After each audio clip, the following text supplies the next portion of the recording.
Et toujours en direct du Salon international de l'agriculture au Maroc, à Meknes, dans le studio Matin Première la radio et en live streaming sur Matin TV. D'ailleurs, on voudrait saluer toute l'équipe de Matin TV, Khalid qui est là en train de monter la boucle du direct sur Matin TV pour leur dire qu'ils font un super boulot que vous pouvez retrouver sur la page Facebook le matin.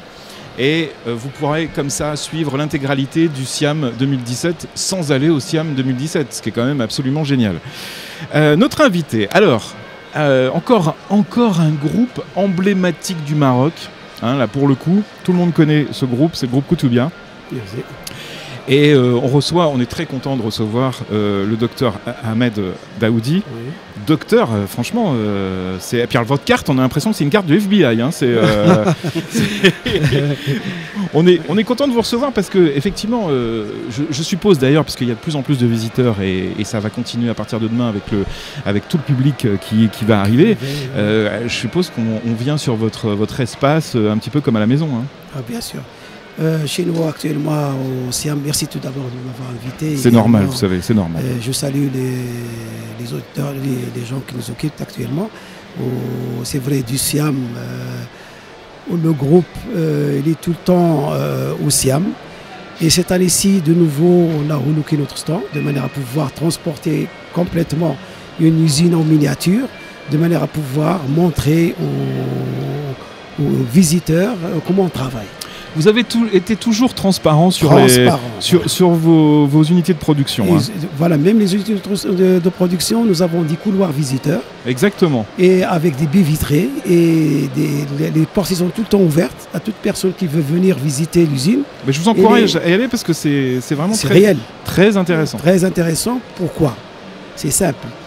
L'idée est venue que le Maroc est un pays de tradition non charcutière.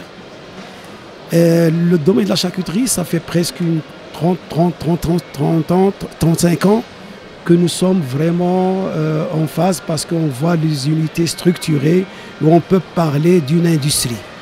Mais auparavant, ce sont des petites boucheries qui fabriquaient des mortadelles, des cochères, surtout des cochères et des merguez. Et ce sont les restes des viandes qu'ils débitaient dans ces boucheries. Exact. Mais actuellement, ça c'est une tradition charcutière depuis longtemps. Oui, tout à fait, oui. Mais nous, depuis presque maintenant 31 ans que nous sommes dans le domaine, et le groupe il a excellé, il a investi, et c'est pour ce que là on a dit on ne va pas fermer les portes à toute personne qui veut venir et également s'inspirer de ce qu'on fait et voir un petit peu le niveau de la qualité. C'est parce que c'est très important, c'est l'approche sécurité sanitaire des aliments. Exactement, ça c'est très important. Alors vous êtes chargé de la recherche et du développement, mais il y a beaucoup de fantasmes dans la fabrication de la charcuterie. On se dit il faut faire attention parce que chaque bactérie qui peut être rencontrée peut dégrader le produit et puis être responsable d'une catastrophe après. Mais là, chez nous, comme j'ai dit, c'est un engagement de la part de la direction générale. Notre président, directeur général, il est boucher, il est professionnel, il sait qu'est-ce que ça veut dire sécurité, un produit sain. Et même un produit sain, actuellement, c'est la responsabilité, elle est partagée de par la loi 2807 de la sécurité sanitaire des aliments. Oui. Après la création de l'ONANSA, nous avons derrière l'ONANSA qui nous suit, qui nous supervise, qui nous audite. C'est pas dire le contrôle. J'allais vous dire c'est facile pour l'ONSA de venir chez vous parce que les portes sont ouvertes et que vous avez pignon sur rue. Ce qui est plus compliqué pour l'ONSA. Et il faudrait qu'ils soient multipliés, que leurs inspecteurs soient multipliés par 1000. Oui. C'est difficile d'aller chez le petit producteur. Mais chez nous, de l'amont jusqu'à l'aval, donc on suit au niveau des processus, toute l'approche sécurité sanitaire des aliments, également toute l'approche liée, comme vous dites, moi je suis directeur recherche et développement, tout ça, ça incombe sur moi. Donc il y a une lourde responsabilité au niveau de la direction, au niveau du groupe.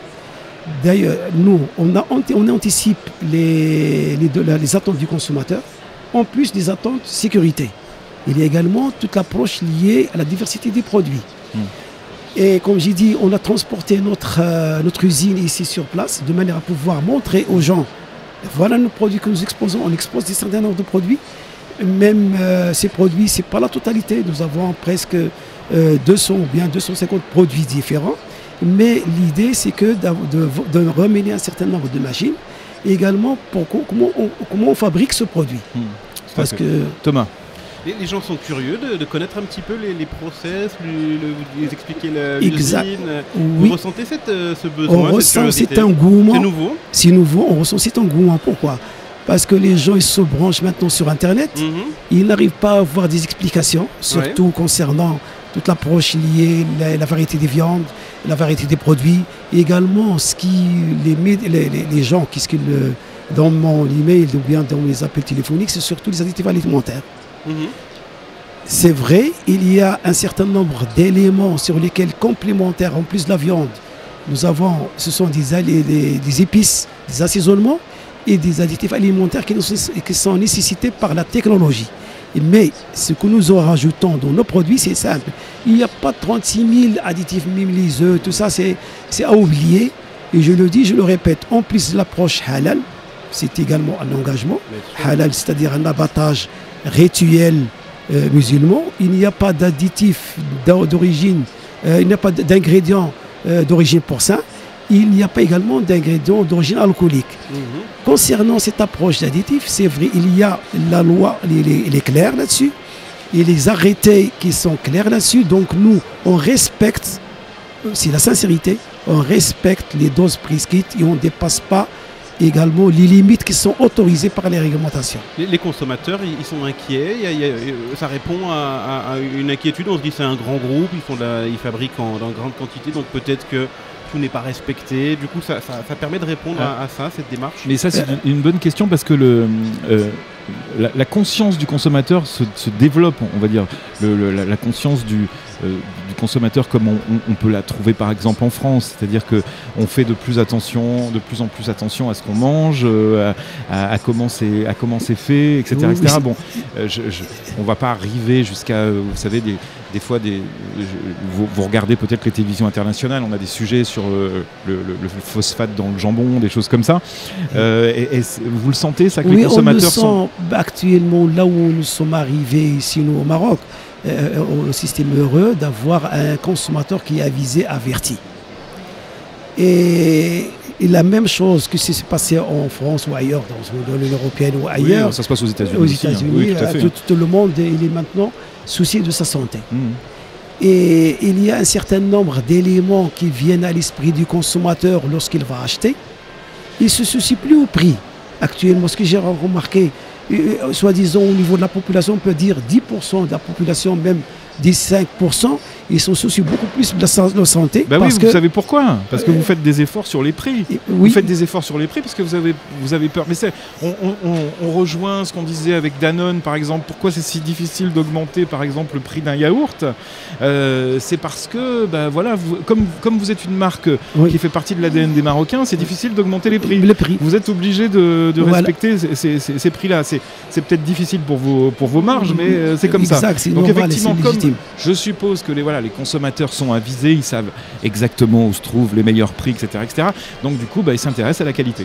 Ils s'intéressent à la qualité, à la santé, avant que même, il va dire ce produit-là, c'est mortadelle, est-ce que c'est de point de vue santé, il ne va pas me faire malade, il n'y a pas d'intoxication, il ne va pas y avoir de trucs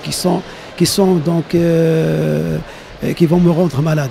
Et là, il y a des questions qui me viennent dans mes emails, ou bien des appels téléphoniques, ou bien nous, ce qu'on a fait au niveau du groupe, il y a une cellule à l'écoute client. Donc, qui répond à toutes les inquiétudes du consommateur. Et même, des fois, dans le cadre de nos investigations, ils viennent visiter et ils disent vous êtes vraiment en avance par rapport à ce qu'on entend dans les médias, dans les réseaux sociaux. Alors, il y a un autre sujet que je voulais aborder. Vous êtes directeur recherche-développement. Je me mets à la place des gens qui nous écoutent. Qu'est-ce que ça veut dire dans une entreprise telle que la vôtre? On a l'impression qu'il n'y a plus rien de nouveau à inventer. Si, on a des demandes après. On terminera par là, on a des demandes pour vous. Voilà, alors, on a des idées, mais... Aujourd'hui, on sait qu'on a le directeur recherche-développement, donc je peux vous dire que vous ne repartirez pas sans une liste et des demandes très précises. C'est ça. Bon. L'idée, surtout dans la charcuterie, dans la transformation des viandes, ça fait presque 35 ans que je suis dans le domaine. Ce que j'avais mis, donc, lorsque j'étais encore un petit jeune chercheur, dans ma problématique que j'ai fait, le développement de produits qui s'adaptent aux conditions socio-économiques marocaines. C'est-à-dire que le but c'est de développer des produits plus accessibles. Plus accessibles. Alhamdulillah, je me suis arrivé de manière à pouvoir un peu partout dans le royaume, les gens parlent de la mortadelle, je vais faire un sandwich mortadelle, je vais manger un morceau de jambon, c'est déjà un acquis. Alors qu'auparavant, comme j'ai dit tout à l'heure, il n'y a pas une tradition d'origine, charcutière chez nous au Maroc. Mais au Maroc, nous avons une diversité de produits sur lesquels, dans les terroirs, j'en ai encore des produits. Attendez, il y a plus, on peut le dire, il y a plus de diversité chez vous qu'en France, dans les rayons des supermarchés, dans l'industriel. On ne peut pas avoir, par exemple, en France, ou très peu, tous les pastrami, par exemple, tous les différentes sortes de jambon, c'est très compliqué. Alors qu'ici, il y a une grande variété, on va dire, sur ces mortadelles. Pardon. Pourquoi il y a cette diversité ? Parce que nous sommes à l'écoute du consommateur. Le consommateur, lorsqu'il part dans le voyage, les Marocains sont des voyageurs un peu partout dans le monde. Ah, j'ai dégusté un produit, je ne sais pas, chorizo, ou bien jambon, est-ce que vous ne pouvez pas le faire? Et nous, on essaie de le faire parce que le porc, la majorité de la charcuterie classique, c'est le porc. Il veut déguster ces différents produits. Il vient nous voir. J'aimerais voir un produit tel que je l'ai vu. Est-ce que vous ne pouvez pas nous le fabriquer? Et nous, on s'efforce. C'est pas aussi simple. Oui. S'il y a des développements, il y a de l'argent derrière. J'imagine, ça va être... La recherche-développement, ça coûte de l'argent. On a des questions là-dessus, vous allez devoir chercher. Oui. Une question qui fâche. J'aimerais qu'on parle de l'abattage. Il y a des animaux ici, on parle d'élevage, mais on parle aussi d'animaux pour la viande. Comment ça se passe chez vous? Il y a des normes qui sont très strictes, aussi bien pour les poulets que pour d'autres, pour les bœufs, les vaches, pardon. Non, en élevage, on va en abattage. En abattage. En abattage, nous, comme j'ai dit tout à l'heure, c'est un engagement, bien c'est plus fort que nous, c'est l'abattage rituel halal.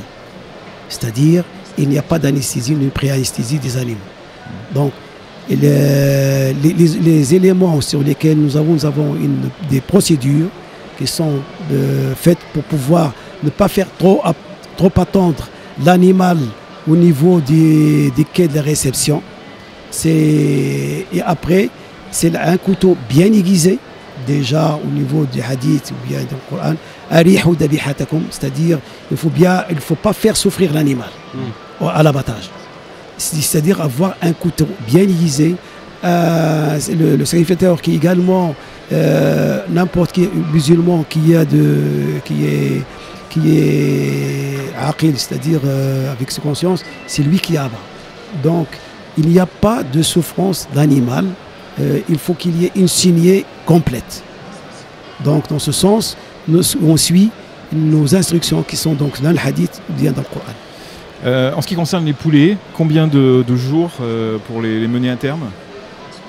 Ça dépend maintenant des races de 40 jours, de 40-50 jours, ça dépend. D'accord. Et vous n'avez pas de montée en gamme, par exemple? Vous n'êtes pas en train d'étudier, par exemple, une gamme de poulets fermiers, par exemple, ou des choses comme ça Oui, actuellement, il y a des tentatives de faire ce poulet fermier, c'est-à-dire le laisser en nature et le faire alimenter qu'avec du maïs, des céréales. Oui. Ça, il y a des tentatives dans ce sens, et dans le cadre de cette approche, on achète déjà le poulet fermier, je ne veux pas dire le poulet midi fermier, de la part de certaines personnes qui sont ces différents types d'élevage. D'accord. Pour pouvoir le commercialiser. Le bio, on est obligé d'en parler quand même. On parle d'agriculture durable, on parle de bio également. Est-ce que le bio, c'est quelque chose que vous allez développer chez Koutoubia? Chez Koutoubia, c'est toujours, nous sommes à l'avance. C'est la demande du consommateur. Comme j'ai dit, tout le monde ne connaît pas bio. Il y a, comme j'ai dit, 10-15% de personnes qui se sont confrontées à l'étranger. Ils voient les rayons de la charcuterie ou bien des poulets, ils voient le bio, ou bien le label, tout ça. S'ils viennent et ils réclament, je veux le bio, je veux le BD, ainsi de suite. Mais ça sert dans le cadre de notre stratégie. Et là, pour l'instant, il y a une demande ou pas? Oui, il y a une demande. Il y a une demande. Il y a une demande. Qui grandit. Qui grandit, qui augmente. Je change de sujet. J'ai vu que Koutoubia maintenant allait sur des produits avec du poisson. Ça fait partie de c'est vos axes de également recherche. des axes de recherche. Nous avons fait l'année dernière, il y a 2 ans, ici à Meknès, lorsqu'on a innové dans ce sens, on avait fait des dégustations pour pouvoir voir quelle est la réaction du consommateur. Et les gens, ils avaient bien apprécié. Comme le poisson, vous savez que c'est la grande mode et de plus en plus de ce qu'on appelle le vegan, en fait, le végétal. Végétal, vegan, je ne vais pas pouvoir... Non, mais il y a des restaurants, je sais, qui vont s'ouvrir dans les grandes villes au Maroc. Alors, on va voir ce que ça va donner avec de la viande végétale, du burger, avec du jambon, des choses comme ça. Alors, est-ce que un jour, par exemple, Koutoubia va se pencher là-dessus et travailler dans ce sens-là? Je vois déjà votre sourire. Vous n'êtes pas très végétal. Vous n'êtes pas très vegan. Vous m'avez coincé là et je ne vais pas tout dévoiler. C'est normal. Ça sent le scoop. Et on veut un scoop. Voilà. Oui, c'est vrai. Nous sommes également, nous aussi, on fait de la veille technologique. J'ai été dans des salons à l'étranger, aux États-Unis. Et vous avez goûté? J'ai goûté. Et c'est bon. Et c'est bon. Et également, ça rentre. Mais ça va être un niche. Marché niche. Au départ. Bien sûr. C'est comme pour les produits santé. Pardon. Cette approche, je l'ai testée par le biais, par exemple, nous avons 3 produits qu'on appelle, que les marketeurs veulent goût et plaisir et santé. Par exemple, ceux qui sont enrichis en oméga 3, des produits réduits en sel et des produits qui sont light, c'est-à-dire et plus enrichis en fibres. Oui, je sais, moi j'ai perdu beaucoup de kilos avec vous. Enrichis en fibres. Enrichis en fibres. Ce sont des produits également que nous avons développés. Ils existent chez nous dans notre... moi, ce que je cherche, c'est avoir... C'est vrai, dans en recherche et développement, ce que je veux, c'est qu'en fin d'année, combien nous avons vendu. Eh oui. Oui, mais c'est ça. Voilà. Ça répond à... voilà, c'est ça. Mais vous savez aussi que le soja, c'est très bon rapport qualité-prix. Oui, le soja rapport qualité-prix, mais... Bon. S'il s'agit d'un produit à base de viande, il faut qu'il y ait de la viande. Oui, c'est ça. Mais on peut remplacer la viande par... il est remplaçable, mais déjà dans matière d'étiquetage, je n'ai pas peur de personne. En matière d'étiquetage, il y a la réglementation derrière, on doit suivre la réglementation, je dois informer texto le consommateur, de manière à pouvoir, je ne vais pas l'induire en erreur. Puisque vous êtes là, puisqu'on vous tient, avant de vous laisser partir, nous on a une demande à vous faire, de travailler sur, vous savez, on est français, voilà, donc on a notre tradition charcutière à nous, et on voudrait que vous travailliez sur les pâtés, sur les terrines, sur... pourquoi pas les rillettes aussi, oui, etc. Voilà. Et on voudrait... Et si vous passez chez nous, vous allez trouver des pâtés, sincèrement. Vous allez trouver des rillettes, on les a appelées tartinades. Plus de diversité là-dedans. Plus de diversité, voilà. Mais qu'il y ait qu'une sortie. Je ne pouvais pas, je suis industriel, il faut que je vois le volume. Et là, ce que nous avons fait, nous avons des ateliers pilotes où on fait des prix-séries industriels. Et à la demande de la clientèle. D'accord. Et ça, ce sont des spécificités. Je crois que Franck peut s'engager sur des achats. Non, déjà. Mais on peut et vous savez quoi, on peut venir goûter si vous avez besoin de goûteurs. D'ailleurs, vous nous appelez et on vient, on vous fait vous nous faites goûter ce que vous voulez. Ce sont des produits qu'on appelle des produits festifs. Oui. C'est-à-dire en fin d'année, c'est là où on a des pâtés et là où on a des tartinades, rillettes. Mais là, parce que je ne voulais pas les appeler rillettes, tartinade, parce que tout le monde connoté. Et même le saucisson sec, nous avons le saucisson sec, nous avons le chorizo, nous avons le pepperoni. Ils sont des produits difficiles à fabriquer parce qu'il y a de la matière grasse porcine derrière. Mais nous, on s'est forcé de manière à pouvoir fabriquer saucisson sec Koutoubia. Bien sûr. On fait ce chorizo, des pepperoni, des pâtés. Et voilà, et tout ça, halal évidemment. Halal et halal. Et bien sûr. Merci, docteur Daoudi, d'être là. C'est très agréable de travailler. Je sens que vous voulez rester, c'est ça? Oui, comme ça nous donne... et comme ça, on éclaire le consommateur. C'est vrai. On éclaire, et ça, c'est partie de nos éléments de manière à pouvoir informer le consommateur à consommer des produits. N'ayez pas peur en matière de sécurité. sanitaire et également toute l'approche liée aux autres éléments qui sont donc des... Il y a la clarté, il y a l'engagement, je vous dis, 35 ans que je consomme ces produits, j'y suis cobaye. Vous devriez faire de la politique, hein, c'est bien, ça marche bien. Merci, merci à très bientôt. Et, merci à bientôt. Et merci à bientôt. On revient sur le plateau de Matin Première et sur Matin TV dans quelques minutes.